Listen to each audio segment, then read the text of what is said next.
नमो नमः। प्रवाचिका अहंदया जोशी अत्र समेषां स्वागतम्। अधुना अग्रिमा कथा पठिष्यते। अस्तु तर्हि आरंभं कुर्मः। हा कच माझा पूर्वजन्मीचा वैरी तर नाही ना? सारा समारंभ कसा सुरेख साजरा झाला होता, दृष्ट लागावी असा. पण शेवटच्या क्षणी हा अचानक दरबारात येऊन उभा राहिला, आकाशातून पडल्यासारखा. एका क्षणात साऱ्या समारंभावर पाणी पडले, प्रत्येकाचा विरस झाला. कच मला शाप देऊन निघून गेला होता. तुझ्या शापाने माझे काडी इतके देखील वाकडे झालेले नाही हे त्याला जाणवावे. कुबेराचे डोळे दिपून जातील अशा वैभवात मी लोळत आहे हे त्याला कळावे. जी देवयानी तुझ्या झोपडीत झाडलोट करीत राहणार होती ती महाराणी होऊन सिंहासनावर विराजमान झाली आहे हे त्याने डोळ्यांनी बघावे. आणि मनात लज्जित होऊन माझी क्षमा मागावी म्हणून या यज्ञाच्या निमित्ताने मी त्याला मुद्दाम निमंत्रण पाठवले होते. महाराणी झालेल्या प्रियकरणीचे दर्शन घेणे त्याला रुचणार नाही, तो कदाचित येणार नाही अशी माझी कल्पना होती. पण एकेकाळी देवयानीवर त्याचे किती गाढ प्रेम होते मला ठाऊक होते. मनुष्य प्रेम लाथाडील, पण तो ते विसरू शकेल काय? कच येणार असे माझे मन सांगत होते. पण यज्ञ सुरू झाला तरी तो आला नाही, यज्ञ संपत आला तरी तो आला नाही. माझ्यातल्या महाराणीला आनंद झाला, मात्र माझ्यातली देवयानी दुःखी झाली. ऐन दरबाराच्या वेळी तो आल्याचे अमात्यांनी सांगितले. माझा आनंद गगनात मावेना वाटले. त्या दिवसापासून शर्मिष्ठेने ती वस्त्रांची अदलाबदल ज्या दिवशी केली तेव्हापासून दैव मला किती अनुकूल झाले आहे. लक्ष्मीने लाजावे असा साज शृंगार करून मी सिंहासनावर बसले आहे. हजारो डोळे माझ्या लावण्यावर खिळले आहेत. राजकन्या शर्मिष्ठा दासी म्हणून मला वारा घालीत आहे. मोठमोठी ऋषीमंडळी मंगल मंत्रपठन करीत आम्हाला आशीर्वाद देत आहेत. हे सारे कचाला पाहायला मिळेल. देवयानीचे प्रेम झिडकारण्यात आपण केवढी चूक केली हे आता त्याच्या लक्षात येईल. प्रेमाच्या सफलतेचे समाधान कचाने मला लाभू दिले नाही. ते नाही तर नाही, सुडाच्या सफलतेचे समाधान आता मला मिळणार म्हणून मी आनंदित झाले होते.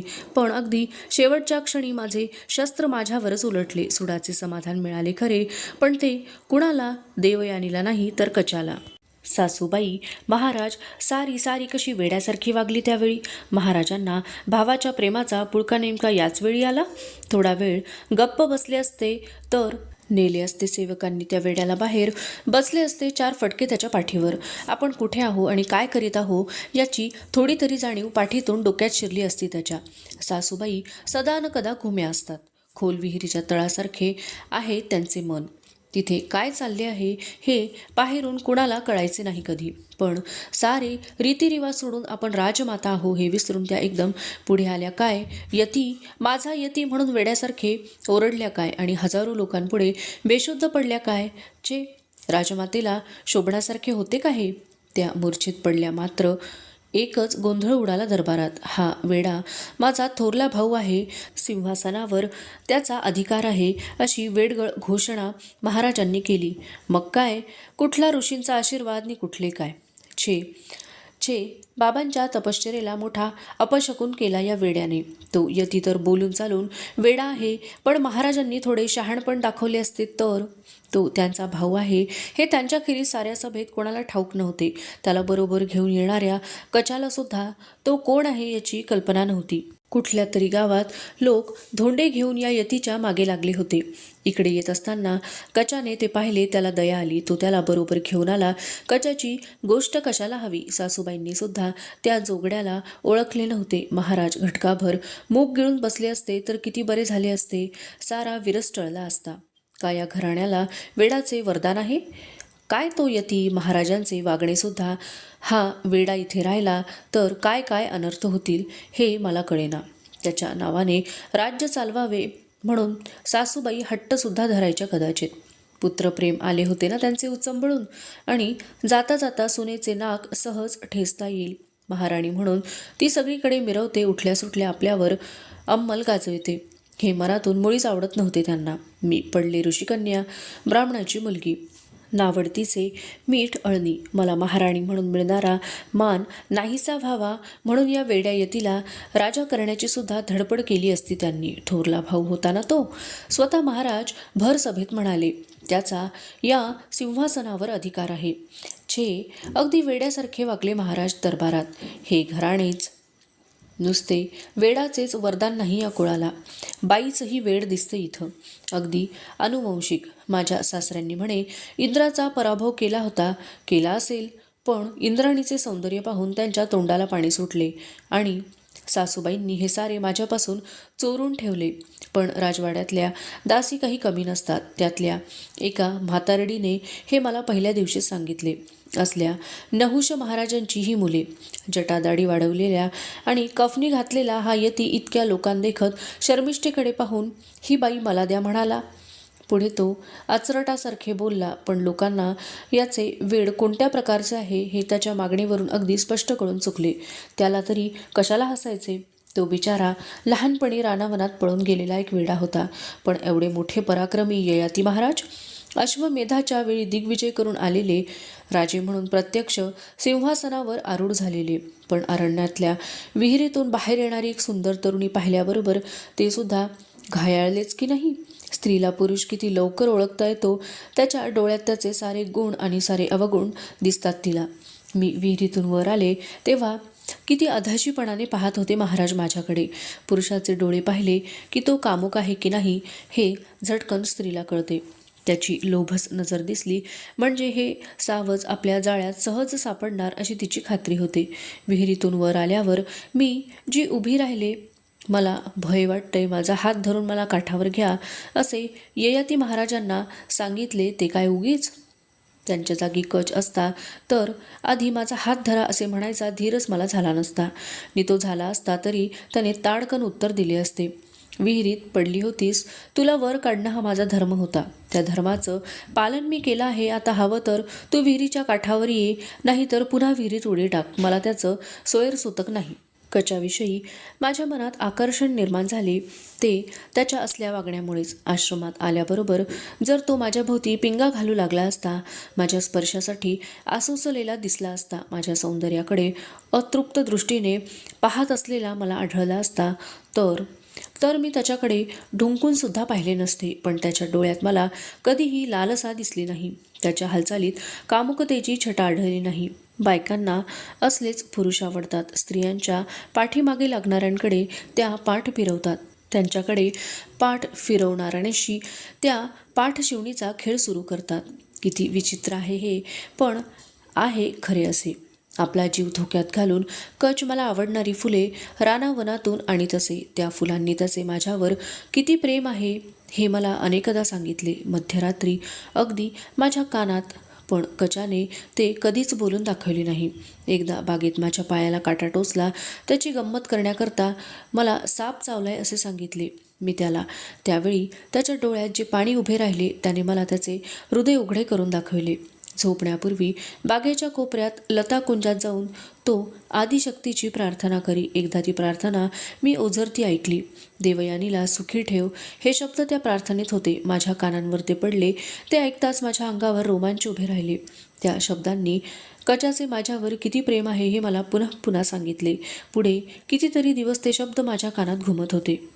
एखाद्या गोड गाण्याच्या सुरांसारखे असे प्रेम मला हवे होते. पण एक सुंदर तरुणी पाहिल्याबरोबर तिच्यावर बसणारे प्रेम कसले शुद्ध लंपटपणा आहे तो. कुठलीही स्त्री अशा प्रेमाला आपले हृदय वाहून स्वीकार करणार नाही.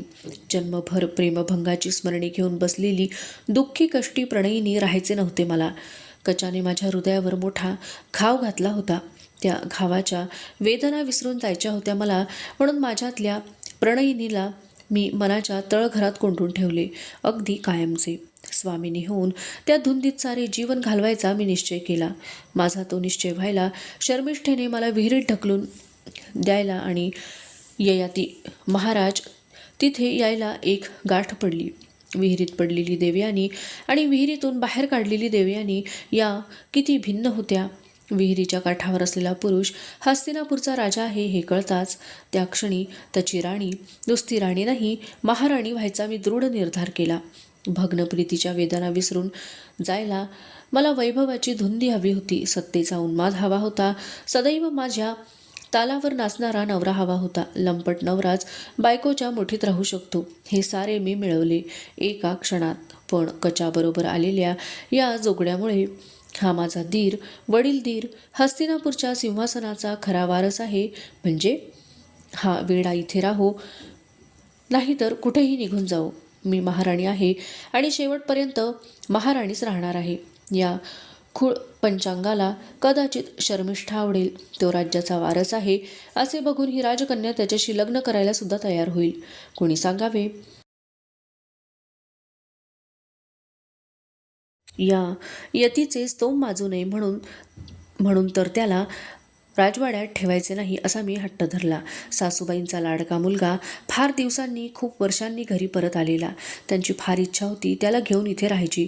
पण मी जेव्हा डोक्यात राग घालून माहेरी जायला निघाले, तपश्चर्येला बसलेल्या बाबांपुढे अशी जाऊन उभी राहते म्हणून धाक घातला, तेव्हा कुठे महाराज आईच्या मनाविरुद्ध वागायला तयार झाले. हे सारे लटांबर अशोकवनात गेले हे फार बरे झाले. त्या वेड्याने इथे काय काय गोंधळ घातला असता कुणाला ठाऊक. उठल्या सुटल्या तो आपला जर दासीची चुंबने घेऊ लागला असता, अगदी म्हाताऱ्या दासींची सुद्धा. अशोकवनात तो काय धिंगाणा घालतोय म्हणून मी त्या म्हाताऱ्या दासीला पाठवले आहे तिथे इतर दासींबरोबर सासूबाईंच्या सेवेला म्हणून. खूप खूप गमती सांगत होती ती त्याच्या. अजून आईला ओळखले नाही त्याने. सासूबाई पुन्हा पुन्हा त्याच्याजवळ जाऊन, यती मला एकदा आई म्हणून हाक मार रे असे डोळ्यात पाणी आणून म्हणतात त्याला. तो उत्तरे देतो, तू आई आहेस होय ना, मग तू दुष्ट आहेस. जगातल्या सर्व आया बायका मुली मला नाहीशा करायच्या आहेत. तू बाप हो, मग तुला हाक मारीन मी. तीर्थयात्रा करता करता ईश्वर चांगला पावला कचाला. काय पण रत्न मिळाले त्याला आणि मोठ्या प्रेमाने अगदी अचूक ते इथे घेऊन आला तो. या यतीचा पायगुणच वाईट असावा. त्या निरोपाच्या समारंभाच्या दिवशी आम्ही रथातून दरबाराला गेलो तेव्हा कसे लख सोनेरी ऊन पडले होते. आकाशाच्या एकाही कोपऱ्यात नावाला सुद्धा ढग दिसत नव्हता. हा वर्षाकाळ नसून वसंत ऋतू आहे असा भास होत होता. पण दरबारात या यती महाराजांनी प्रवेश केला आणि आत बाहेर तिकडे तिकडे गोंधळ सुरू झाला. त्या दिवशी आम्ही परतलो तेव्हा सारे आकाश कसे काळ्या कुट्ट मेघांनी व्यापून टाकले होते. एखाद्या भयंकर भुयारासारखे भासत होते ते. लवकरच विजा कडकडू लागल्या. विजा कसल्या? त्या भुयारातल्या नागिणीच छे. नागिनी पुरवल्या या डाकिनी होत्या, शुद्ध डाकिनी. केस मोकळे सोडून तोंडाने काहीतरी अशुभ शब्द पुटपुटत या टोकापासून त्या टोकापर्यंत धिंगाणा घालीत होत्या त्या. मग जो मुसळधार पाऊस पडू लागला, 4 दिवस झाले तरी तो खळला नाही. यमुनामाईला मोठा पूर आला. नगरातले सर्व व्यवहार विस्कळीत झाले. असाच पाऊस पडत राहिला तर यमुनेच्या काठांवरल्या खेड्यापाड्यात मोठा अनर्थ होईल म्हणून अमात्य काळजी करू लागले. मी त्यांना म्हटले, हे तुमचे यती महाराज आले ना त्या दिवशी, ते हा पाऊस घेऊन आले आहेत. ते इथून गेल्याशिवाय काही हा पाऊस थांबत नाही. 4थ्या दिवसाची मध्यरात्र होती ती. पाऊस पडतच होता. प्रथम एखादी मोठी सर कोसळे, मग हळूहळू ती ओसरी. ती थांबली म्हणजे झाडांच्या वरच्या पानांवरून खालच्या पानांवर पडणाऱ्या थेंबांचा टपटप आवाज ऐकू येऊ लागे. घटकाभराने पुन्हा मोठी सर येई. महाराजांना झोप लागली होती पण मी जागीच होते. आपल्या बाळाचे रंगरूप कसे असेल या कल्पनेशी माझे आईचे मन एकसारखे चाळा करीत होते. त्याला पाहिल्यावर कुणालाही माझी आठवण होईल असे ते असेल ना. त्याचे नागडोळे कुणासारखे असतील, त्याचे जावळं कसे असतील, त्याची जीवणी अगदी लहान इवलीशी असेल ना. तत म्हणून महाराजांना हाका मारण्याआधी लुटू धावत येऊन नना म्हणून ते मला मिठी मारील ना. किती वेळ या कल्पनांशी मी खेळत होते कुणाला ठाऊक. अचानक घोड्याच्या टापांचा खाड असा आवाज माझ्या कानांवर पडला. मी दचकून डोळे उघडले. मी स्वप्नात तर नव्हते ना. तो आवाज कुठे काय झाले आहे ते मला कळेना. मी महालाचे दार उघडून घाईघाईने बाहेर आले. मला ऐकू आलेला टापांचा आवाज खरा होता. सासूबाईंनी पाठवलेला सेवक होता तो घाईघाईने मला विचारू लागला, ऋषी महाराज राजवाड्यात आले आहेत का? दूर कुठेतरी एकांतात ध्यानस्थ बसण्याची कजाची सवय मला ठाऊक होती. मध्यरात्र उलटून गेली तरी तो अशोकवनात परत आला नसेल. त्यामुळे सासूबाई काळजीत पडल्या असाव्यात. तो इकडे आला असेल अशा समजुतीने त्याची चौकशी करण्यासाठी त्यांनी हा मनुष्य पाठविला असावा. मी उत्तरले, नाही, कचदेव इकडं आले नाहीत. तो चाचरत म्हणाला, कचदेव आहेत तिथं, पण ते दुसरे ऋषी महाराज ते यती महाराज त्यांचं काय झालं ते कुठेतरी पळून गेले. केव्हा? 1:30 प्रहर रात्र होईपर्यंत अशोकवनात होते ते. मग सारी माणसं झोपली. मध्येच राजमातेला जाग आली. त्या उठून पाहतात तो यती महाराज जागेवर नाहीत.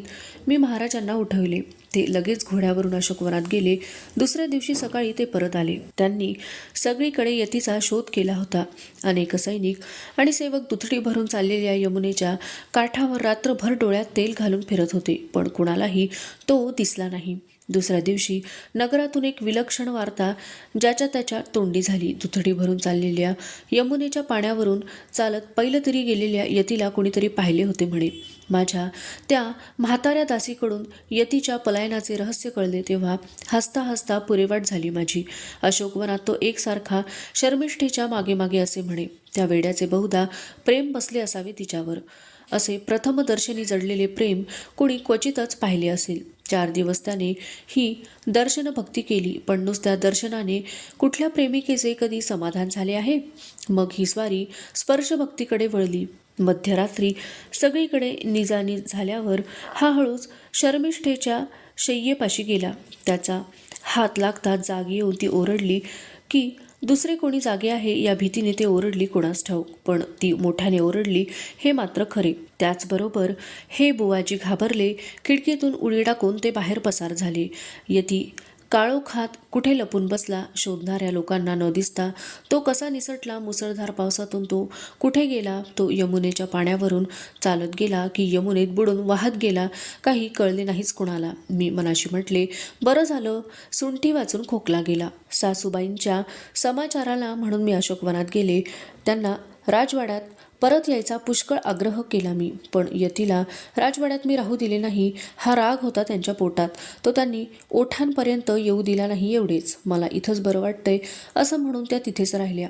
अशोकवनात कचाची आणि माझी भेट झाली. थोडे बोलणेही झाले, पण ते अगदी नावापुरते. एक दिवसही तो राजवाड्याकडे फिरकला नाही. तिथल्या त्याच्या गोष्टी मात्र मी रोज ऐकत होते. आज काय? निसरड्या सोनचाफ्यावर चढून कुणा अनोळखी चिमुरड्या पोरीला त्याने सोनचाफ्याची फुले काढून दिली. उद्या काय?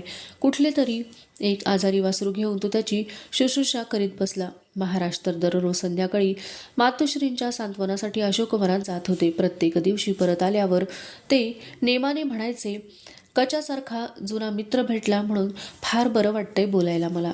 त्याचं बोलणं ऐकता ऐकता वेळ कसा निघून जातो ते कळत नाही. सर्वांशी बोलायला, अगदी क्षुल्लक कामे करायला कचाला वेळ होता. फक्त देवयानीकडे जायला मात्र. अशोकवनात मी त्याला विचारले होते, राजवाड्यावर केव्हा येणार पाहूया, एवढेच उत्तर त्याने दिले होते. त्याचा अहंकार कायम होता. अजून त्याने देवयानीला ओळखले नव्हते. अवशिष्टा कथा अग्रिमे भागे पठिष्यते. अस्तु तर्हि पुनर्मिलामः. तावन् मंगलं भूयात् शुभं भूयात्. नमो नमः. धन्यवादः.